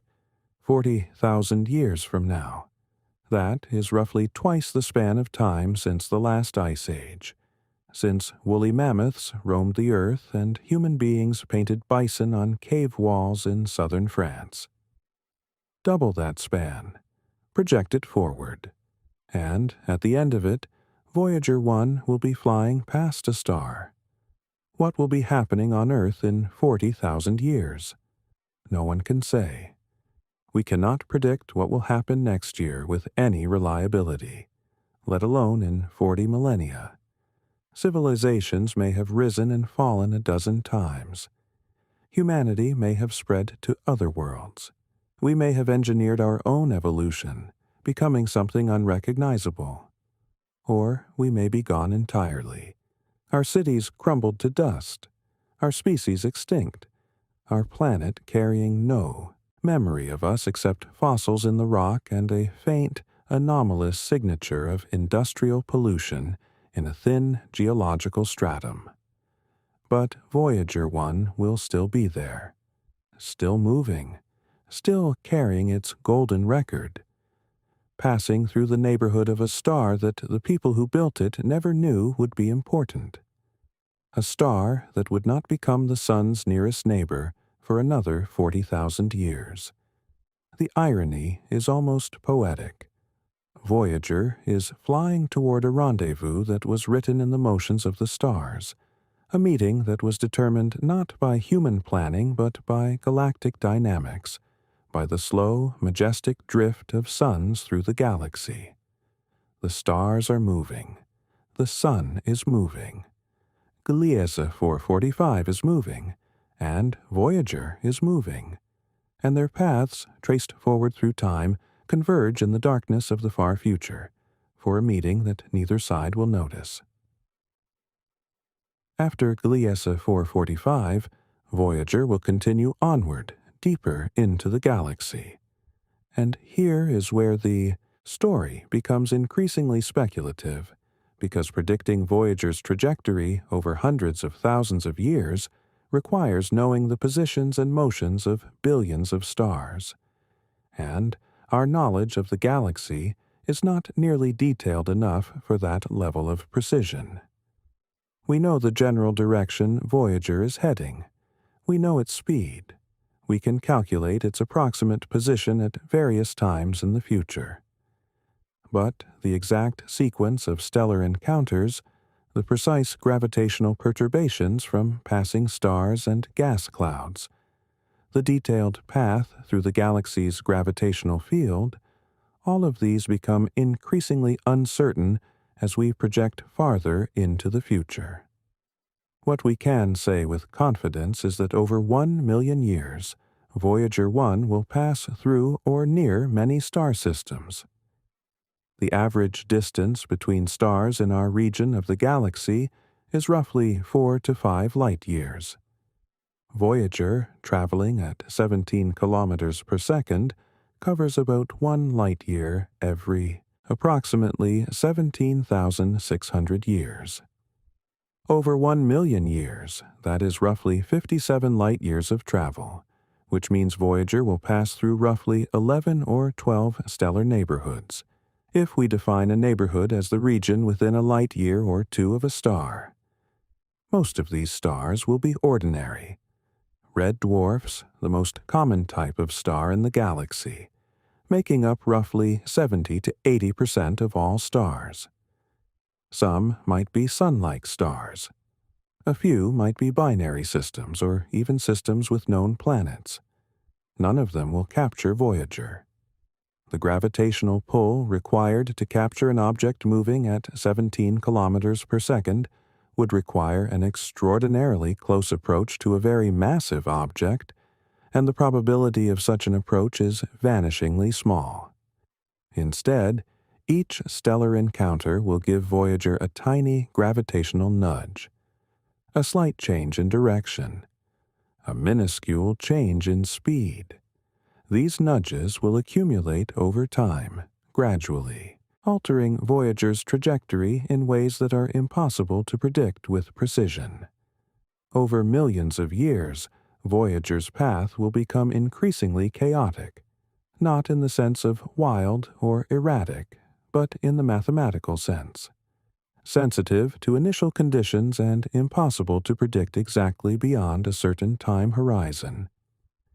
There is something profound in that unpredictability, something almost philosophical. We built this machine. We chose its trajectory. We aimed it at Jupiter and Saturn with exquisite precision, calculating its path to fractions of a degree.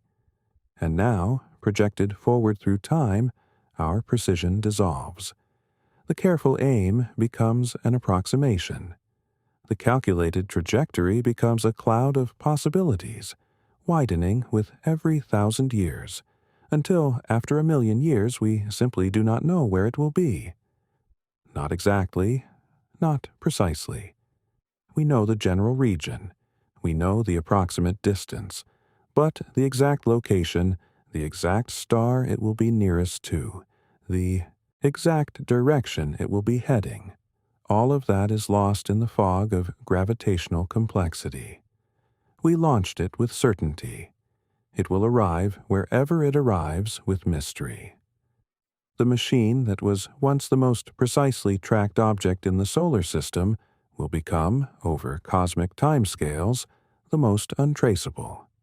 And perhaps that is appropriate.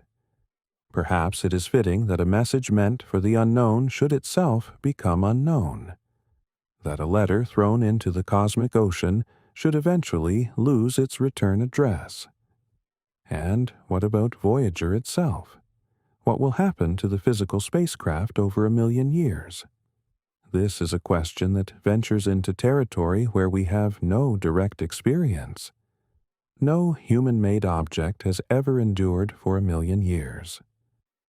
The oldest artifacts of our species, stone tools, cave paintings, are at most a few 100,000 years old, and they have survived only because they were made of durable, inert materials and protected by caves or sediment from the worst of the elements. Voyager is made of aluminum, titanium, glass, silicon, plutonium, and 1,000 other materials, and it is exposed to the raw environment of interstellar space. That environment is, in some ways, surprisingly benign. There is essentially no atmosphere to cause corrosion, no weather, no water, no oxygen. The primary threats are radiation, cosmic dust impacts, and the slow degradation of materials in a vacuum. Cosmic rays, high-energy particles from distant supernovae and other energetic events, will bombard Voyager continuously. Over thousands of years, this radiation will gradually damage the spacecraft's electronics, altering the structure of its silicon chips, degrading its wiring insulation, and weakening its structural materials. But these changes will be slow, incremental, and largely irrelevant to a spacecraft that has already lost power and ceased functioning. Dust grain impacts are a more immediate physical threat, though immediate is relative when we are talking about 1 million years. Interstellar space is not perfectly empty. It contains a thin scattering of gas atoms and tiny dust grains, primarily silicate and carbon particles, with sizes ranging from a few nanometers to a few micrometers. These grains are incredibly sparse, with densities of perhaps 1 grain per cubic kilometer or even less. But Voyager is moving through this medium at 17 kilometers per second, and at that speed, even a microscopic grain of dust carries significant kinetic energy. Scientists have estimated the collision rate and concluded that over 1 million years, Voyager will be struck by numerous dust grains, but the vast majority will be too small to cause significant damage. The cumulative effect will be a slow, gentle sandblasting of the spacecraft's surface, a gradual erosion that will pit and roughen the metal, cloud the glass of the camera lenses, and wear away the thinnest and most delicate components. But the bulk, structure of the spacecraft, the aluminum frame, the titanium bolts, the gold-plated copper of the golden record, should survive largely intact. Metal does not rot in a vacuum. It does not rust without oxygen. It does not decay the way organic materials do. The most vulnerable component may be the spacecraft's thermal blankets, the multi-layer insulation that wraps much of Voyager's body. These blankets are made of thin sheets of mylar and captain, held together with adhesives and stitching. Over hundreds of thousands of years, cosmic ray bombardment will break down the polymer chains in these materials, making them brittle and fragile. The blankets may eventually crack and flake away, exposing the underlying structure. But the structure itself will endure. There is a peculiar comfort in that durability. In a universe where everything changes, where stars are born and die, where galaxies collide and reform, where even the protons in your body may eventually decay given enough time, a small machine made of aluminum and titanium will persist. Not because it is special, not because it is protected, but because the environment of interstellar space is so empty, so devoid of the forces that destroy things on Earth, that objects placed in it are effectively preserved forever, or at least for timescales so long that the word forever starts to feel almost appropriate. On Earth, everything decays. Wood rots, Iron rusts. Stone crumbles. Even mountains are worn down by wind and rain and the slow, patient grinding of glaciers. Nothing lasts. Nothing endures. But in space, where there is no air, no water, no weather, no biology, the rules are different. An aluminum frame does not corrode in a vacuum. A titanium bolt does not weaken without moisture. A gold-plated copper record does not tarnish without an atmosphere. The things that destroy objects on Earth simply do not exist in interstellar space. This is the paradox of Voyager's environment. The same emptiness that makes interstellar space so hostile to life makes it a perfect museum. A place where artifacts are preserved not for centuries, but for eons. A place where a small machine from a small planet can endure long enough for the stars themselves to rearrange around it. After 1,000,000 years, what will remain of Voyager 1? The RTGs will be long dead. The plutonium-238, with its half-life of 87.7 years, will have decayed through more than 11,000 half-lives. The radioactive material will have been transformed almost entirely into stable isotopes, retaining no significant radioactivity. The thermoelectric generators will be inert, cold, producing no power. The electronics will be non-functional, their silicon chips degraded by cosmic radiation, their wiring corroded by slow atomic-level processes. The cameras will be blind. The radio will be silent.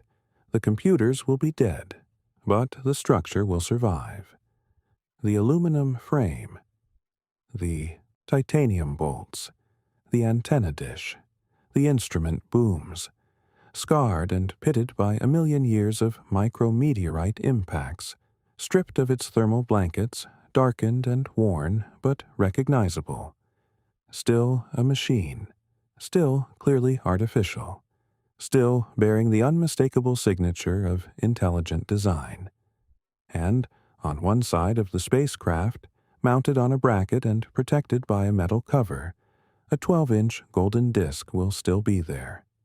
Slightly worn, perhaps, its surface marked by the faintest traces of interstellar erosion, but intact. Readable. Waiting. The golden record.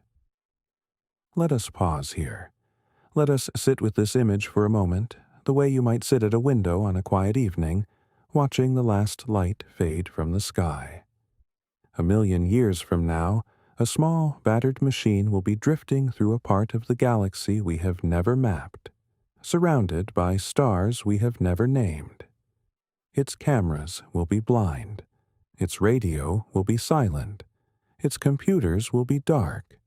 It will have no way of knowing where it is, or that it was ever anywhere else.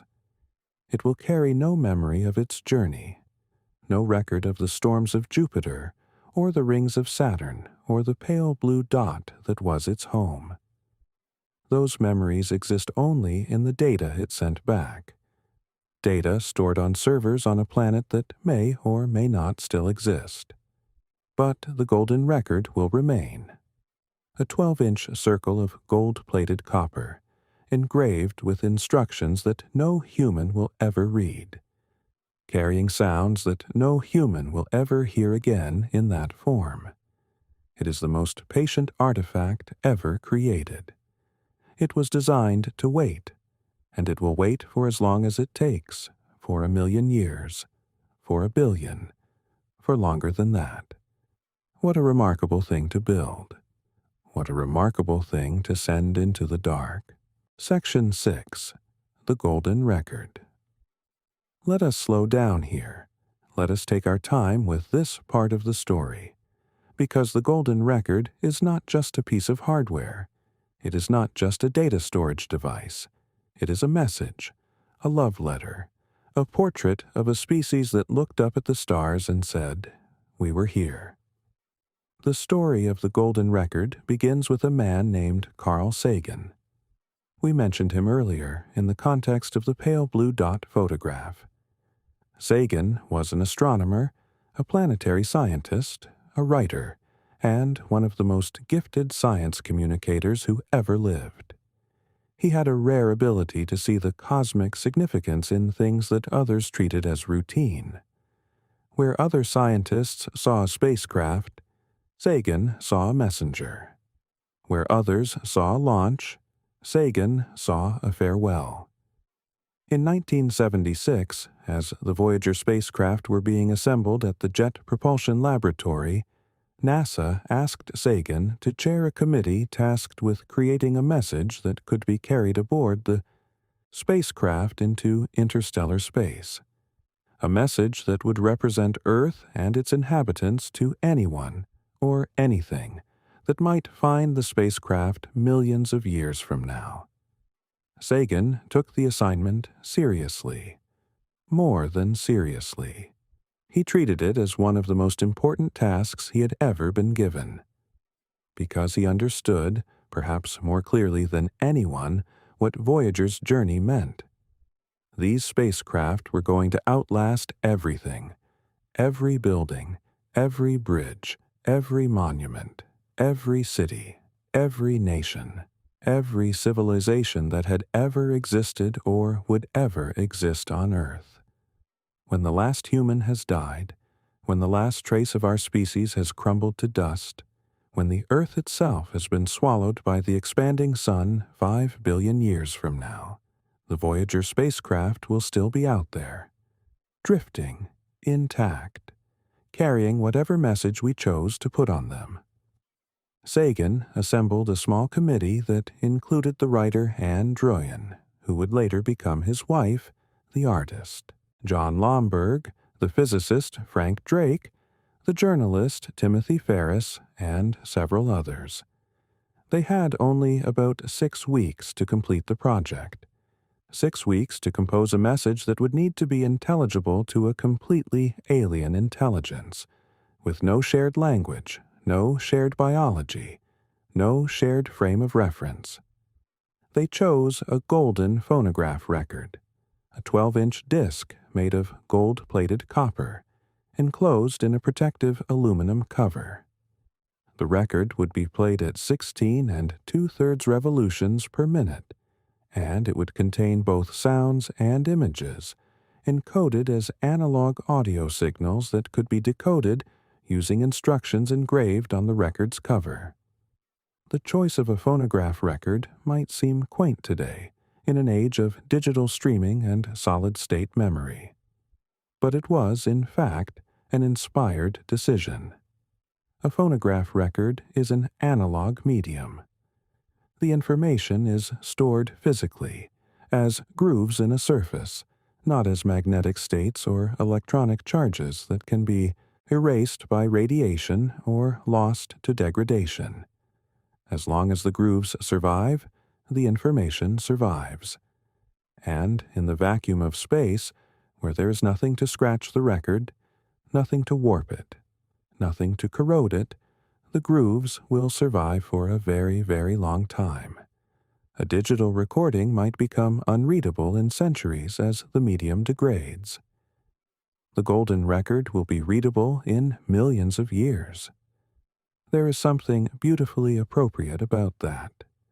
A technology that was already becoming obsolete on Earth in 1977, superseded by cassette tapes and soon by compact discs, turned out to be the perfect medium for interstellar communication. Simple, durable, self-explanatory, a groove in a surface. Even without the instructions on the cover, a sufficiently intelligent finder might deduce that the grooves contain information, simply by examining them under magnification and noticing their regularity, their structure, their clear departure from anything that nature produces. The contents of the Golden Record are a time capsule of life on Earth in 1977. They are eclectic, poignant, sometimes puzzling, and deeply human. The record contains 115 images, encoded as analog signals. These images include photographs of the solar system, of Earth's surface, of human anatomy, of cells and DNA, of animals and plants and insects and fish. There are photographs of humans eating, drinking, nursing babies, a woman licking an ice cream cone, a man carrying a child on his shoulders, a family gathered around a dinner table. There are diagrams showing the structure of DNA, the solar system, the composition of the Earth's atmosphere, and the mathematics of chemistry. The record contains spoken greetings in 55 languages, ancient and modern. Akkadian, Ukai Di Un, the language of ancient Sumeria. Mandarin Chinese, Hindi, Arabic, English, Swahili. A greeting in Amoy, a Chinese dialect that says, "Friends of space, how are you all? Have you eaten yet? Come visit us if you have time." A greeting in English by Nick Sagan, Carl Sagan's 6-year-old son, that says, "Hello from the children of planet Earth." The record contains a sound essay, a 12-minute montage of the sounds of Earth, the rumble of a volcano, the crash of thunder, the sound of wind and rain and surf, a heartbeat, laughter, the cry of a newborn baby, the bark of a dog, the song of a whale, a train, a tractor, a jet airplane, an elephant, a chimpanzee, the sounds of a kiss, and the record contains music. 27 musical selections from around the world, spanning thousands of years of human creativity. Bach's Brandenburg Concerto No. 2, Beethoven's Fifth Symphony, First Movement, Mozart's Magic Flute, Queen of the Night aria, Louis Armstrong singing Melancholy Baby, Chuck Berry's Johnny B. Good, a Navajo night chant, a Peruvian wedding song, Indian raga, Javanese gamelan, Senegalese percussion, Georgian choral, singing, a song by the pygmies of the Ituri rainforest. The committee agonized over every choice. Every song included meant a song excluded. Every image selected meant an image left behind. How do you represent an entire planet in 115 photographs? How do you capture the richness of human music in 90 minutes of audio? How do you say everything that needs to be said to an audience that may not even have ears? There were debates. Passionate debates. The Beatles wanted to include Here Comes the Sun, but their record label, EMI, refused to grant the rights for an Interstellar release.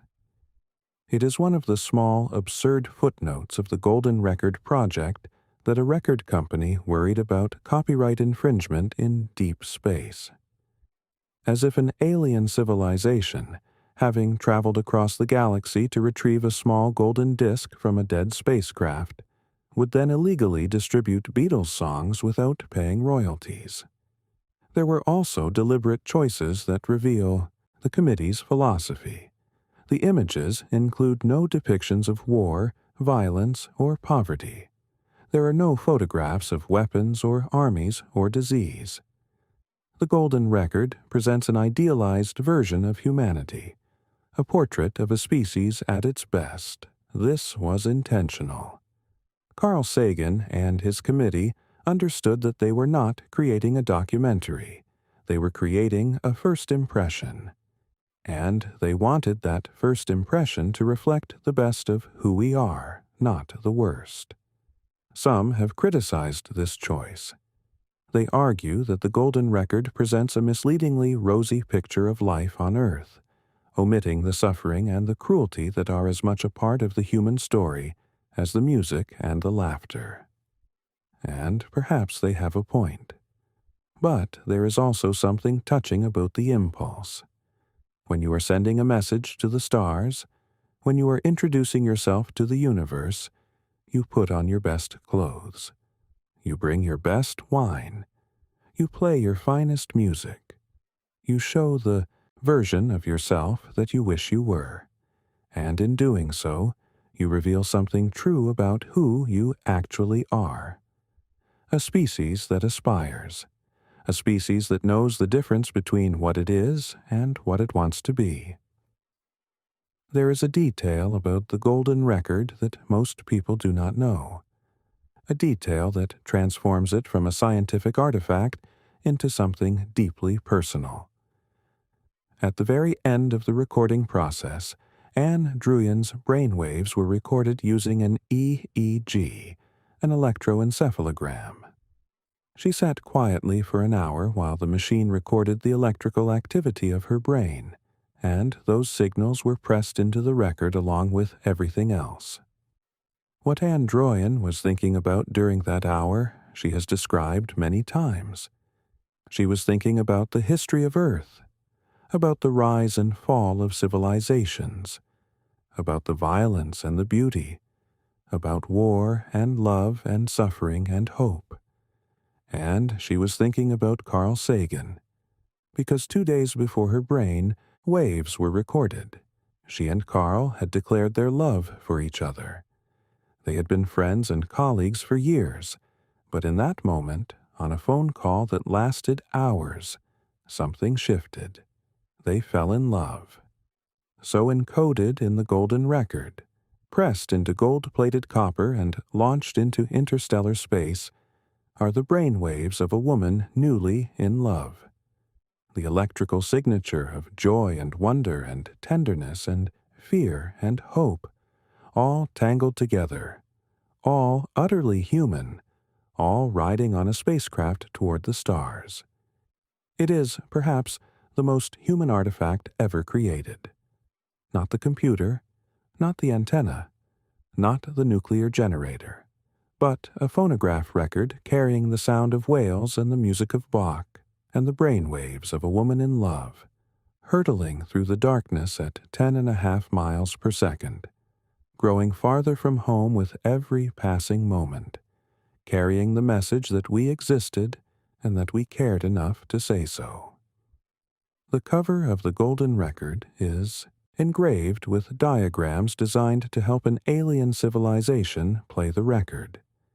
These diagrams include a representation of the hydrogen atom, the most common element in the universe, using the spin-flip transition of hydrogen as a basic unit of time and length.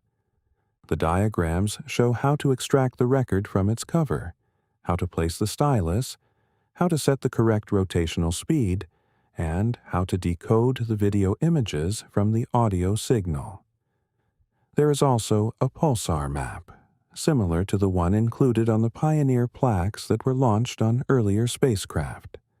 The map shows the position of the Sun relative to 14 pulsars, rapidly rotating neutron stars that emit beams of radio waves at very precise frequencies. Each pulsar is labeled with its rotational period, providing a kind of cosmic GPS that would allow the finder to determine where the Sun is located in the galaxy, and by accounting for the gradual slowing of the pulsar's rotation rates when the spacecraft was launched. It is a map that points to home, written in the language of physics, the one language that any sufficiently advanced civilization should be able to read. But here is the question that haunts anyone who thinks carefully about the golden record. Will anyone ever find it? The honest answer, the one that scientists give when pressed, is almost certainly not. The chance of the golden record being found by an alien civilization is so small as to be effectively zero, at least in any foreseeable time frame. Consider the numbers. Voyager 1 is roughly the size of a small car. It is traveling through a galaxy that contains somewhere between 100 billion and 400 billion stars, spread across a disk 100,000 light-years in diameter. The average distance between stars in our region of the galaxy is about 4 to 5 light-years. Voyager emits no light, no heat, no radio signal. It is, for all practical purposes, invisible. A grain of sand drifting through an ocean, the size of the Pacific. Even if an advanced civilization existed at one of the stars Voyager will pass near in the next 1,000,000 years, they would need extraordinarily sensitive instruments to detect an object this small and this faint. They would need to be looking in exactly the right direction at exactly the right time. They would need to be searching for exactly this kind of thing, an artificial object the size of a refrigerator, drifting silently through their outer stellar neighborhood at 17 kilometers per second. The probability is not zero. In an infinite universe, very little is truly impossible. But it is so small that Carl Sagan himself, the man who championed the golden record, acknowledged that it was unlikely to ever be found. The golden record, he said, was more like a message thrown into the ocean than a letter mailed to a specific address. The value of the message was not in the likelihood of its being received. The value was in the fact that we sent it. And yet, there is another way to think about it. The golden record does not need to be found by aliens in order to have served its purpose. It has already served its purpose. It served its purpose the moment it was created. Because the act of making the golden record forced a small group of human beings to sit down and ask, what are we? What matters about us? What would we want to say to the universe if we could only say one thing? And the answers they came up with, the music and the photographs and the greetings and the sounds of rain and whales and laughter, those answers are a mirror. They reflect back to us a vision of ourselves that is both humbling and inspiring. We are small. We are brief. We are confined to a tiny planet orbiting an ordinary star. But we have Bach. We have laughter. We have rain. We have love. And we thought those things were worth sending to the stars. That is the real message of the golden record. Not the one encoded in its grooves, but the one encoded in its existence. And perhaps that is the point. Perhaps the golden record was never really for them. Perhaps it was always for us. Think about what it means that a species, barely a few thousand years into its technological history, looked up at the vastness of interstellar space and said, we should say something. We should leave a record. We should put our best foot forward, select our most beautiful music, capture the sounds of our world, and send it all into the darkness on the chance, the infinitesimally small chance that someone might find it someday. That is not a scientific act. It is an act of faith, an act of hope, an act of love for a future that the sender will never see. The golden record tells us more about who we are than any finder could ever learn from it. It tells us that we are a species that dreams, a species that reaches beyond what is necessary, beyond what is practical, beyond what makes sense. A species that sends music to the stars, not because anyone will hear it, but because not sending it would feel like a betrayal of who we are. Section 7. A Message in a Bottle. Let us return, one last time, to the quiet of the present moment. You are lying in bed. The room is dark. The world outside your window is still, or nearly so. And somewhere out there, beyond the rooftops, beyond the clouds, beyond the atmosphere, beyond the moon and Mars and Jupiter and Saturn, and the icy objects at the edge of the solar system, beyond the heliopause where the sun's wind gives way to the interstellar medium, a small machine is flying through the dark. It is not thinking, it is not feeling. It has no consciousness, no awareness, no sense of where it is or where it is going. It is a collection of metal and silicon and glass and gold, assembled by human hands in a room in California nearly 50 years ago, and it is doing the only thing it can do. It is moving forward. Throughout all of human history, we have been sending things into the unknown. Long before Voyager, long before rockets, long before telescopes, we have been throwing messages into the dark and hoping someone would find them. every ship that sailed beyond the horizon, every signal fire lit on a distant hill, every word written in a language that the writer knew might someday die. We are, at our core, a species that cannot bear to be alone, a species that reaches out again and again, even when there is no one there to reach back. Voyager 1 is the purest expression of that impulse. A message in a bottle thrown into an ocean so vast that the bottle may drift for 1 billion years without touching shore. And yet we threw it anyway. We threw it because that is what we do. Because silence, for us, is not an option. Let us trace the timeline forward, one more time, slowly and gently, like tracing a path on a map with your fingertip. Let us follow Voyager 1 into the deep future, marking the milestones along the way, watching the distances grow and the silence deepen. In roughly 10 years from now, give or take a few years, the last instrument aboard Voyager 1 will be shut down. The power from the RTGs will drop below the threshold needed to run even the most essential systems. The transmitter will send its last signal, a final whisper of data, and then go silent.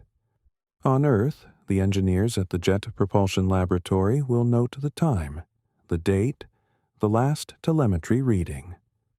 Perhaps they will gather in a room and raise a glass to a machine that exceeded every expectation, that outlived every prediction, that worked for decades longer than it was designed to work. And then they will turn off the receivers and the connection will be severed. For the first time in nearly 6 decades, Voyager 1 will be truly alone. In 1,000 years, Voyager will be roughly 0.06 light-years from the Sun, still within the Oort cloud, still technically within the solar system by the gravitational definition, but so far from anything recognizable that the distinction between inside and outside will have lost all meaning. In 10,000 years, Voyager will be roughly 0.6 light-years from the Sun. It will have crossed the inner Oort cloud and will be deep within the outer halo of icy bodies that marks the gravitational frontier of our star. In 40,000 years, Voyager 1 will pass within 1.6 light-years of Gliese 445. It will not stop. It cannot stop. It will fly past that small red star the way a leaf flies past a window in a storm, too fast and too distant and too silent to be noticed. And then it will continue on, deeper into the galaxy, past stars that do not yet have names, through regions of space that no telescope has ever mapped. In 100,000 years, Voyager will be roughly 5,700 light-years from Earth. The solar system will be a memory. The sun will still be shining, still warming the Earth, still sustaining whatever life remains on its third planet. But Voyager will be so far away that the sun will be invisible to the naked eye, even if there were eyes to see it. Just another star among billions, lost in the vast, glittering sweep of the Milky Way. In 500,000 years, Voyager will have traveled roughly 28,000 light-years.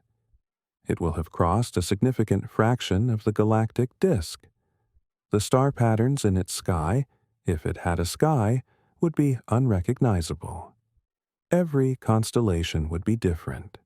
Every familiar reference point would be gone.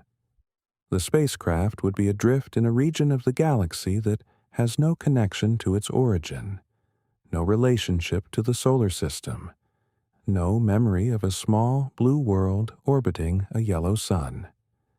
And in 1,000,000 years, Voyager 1 will be roughly 56,700 light-years from where it started, more than half the diameter of the galaxy. It will have passed through or near dozens of star systems. Its surface will be pitted and worn by 1 million years of micrometeorite impacts. Its thermal blankets will have disintegrated. Its instruments will be dead, its computers dark, its radio silent. But its structure will survive.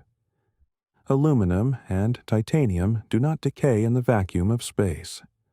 Gold does not corrode without oxygen and water. The golden record, protected by its metal cover, will be largely intact, still readable, still carrying its cargo of music and images and greetings and brainwaves, still waiting with infinite patience for someone to pick it up and listen. And beyond 1 million years? What then? The answer is that Voyager's journey does not end at 1 million years. That is just an arbitrary milestone, a number we chose because it sounds significant, because it is round and large and makes us catch our breath. But there is nothing special about the 1 million-year mark. Voyager will not stop there. It will not arrive anywhere. It will simply keep going. In 10 million years, Voyager will have traveled roughly 567,000 light years. That is well beyond the Milky Way galaxy itself. But wait, that simple calculation assumes straight-line travel at constant speed, and over 10 million years, the galaxy's gravity will have dramatically curved Voyager's path. Voyager will still be within the Milky Way, orbiting the galactic center on its own independent orbit, a tiny piece of metal circling a galaxy of 400 billion stars, unattached to any one of them, a permanent nomad. In 1 billion years, the calculation becomes even more uncertain. The galaxy itself will have changed. Stars will have been born and died. The sun will still be shining, but it will be significantly hotter, and the Earth's oceans may have begun to evaporate. The continents will have merged and separated and merged again, and Voyager will still be out there, still drifting, still carrying its record, indifferent to the passage of time, because time, for a machine in a vacuum, passes without consequence. In 5 billion years, the sun will die. It will swell into a red giant, engulfing the inner planets, and then shed its outer layers, collapsing into a white dwarf. The solar system as we know it will cease to exist, and Voyager, somewhere in the galaxy, separated from its home star by billions of years and trillions of miles, will not notice. It will feel no tremor. No signal will reach it.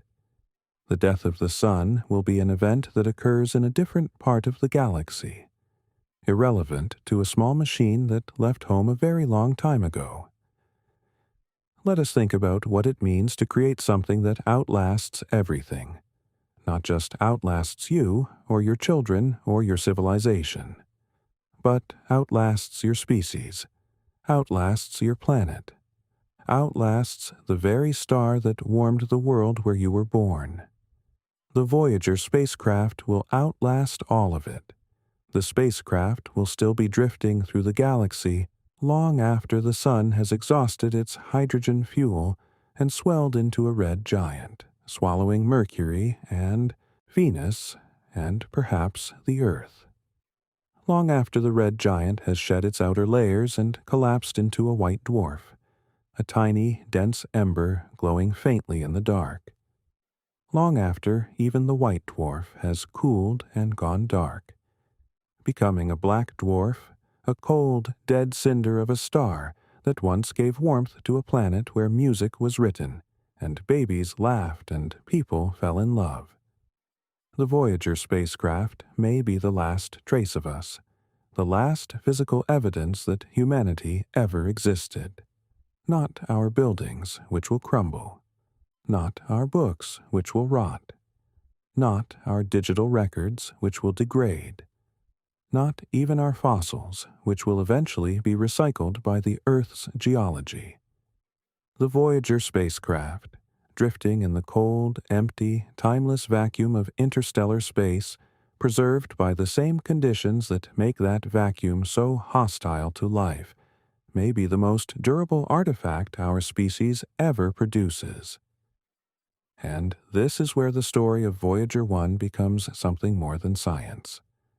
More than engineering. More than a mission with objectives and data returns and funding codes. This is where it becomes philosophy, where it becomes poetry, where it becomes a meditation on what it means to be a small, fragile, temporary species on a small, fragile, temporary world, looking up at a universe that is neither small nor fragile nor temporary, and choosing deliberately and with great care to say something. We are here. We were here. We existed. We loved. We wondered. We looked at the stars and asked questions that we knew we might never be able to answer. And we sent a golden record into the dark, carrying our music and our laughter and the sound of wind and rain and the beating of a human heart, because we wanted the universe to know. Not because we expected an answer, not because we thought anyone was listening, but because the act of sending the message was, in itself, an answer to the deepest question of all. Are we alone? We may never know. But the fact that we asked, the fact that we cared enough to ask, the fact that we built a machine and filled it with music and launched it into the infinite, suggests that whatever we are something worth remembering. Voyager 1 is out there right now, at this very moment. As you lie here, letting the weight of sleep settle over you like a warm blanket, as your breathing slows and your thoughts begin to blur at the edges, a small machine the size of a car is flying through interstellar space at 10.5 miles per second. It has been flying for nearly half a century. It will fly for another 1,000,000 years, and another 1,000,000 after that, and another. On and on, through the silence and the dark, until the stars themselves grow old and die, and new stars are born from their ashes, and those stars grow old and die in turn. And on one side of that machine, gleaming faintly in the starlight that fills the galaxy, a golden record turns in silence. It carries the sound of a mother singing to her child, the thunder of a summer storm, the cry of a humpback whale in the deep ocean, a song by Chuck Berry, a concerto by Bach, a greeting from a 6-year-old boy, and the brainwaves of a woman in love. It carries us, the best of us, the gentlest, most hopeful version of who we are, sent into the dark by a species that knew it might not last, but wanted to be remembered anyway. Let that thought carry you into sleep tonight. Let the image of a small golden record spinning silently through the starlight be the last thing in your mind as you drift away. There is something comforting in it, something warm.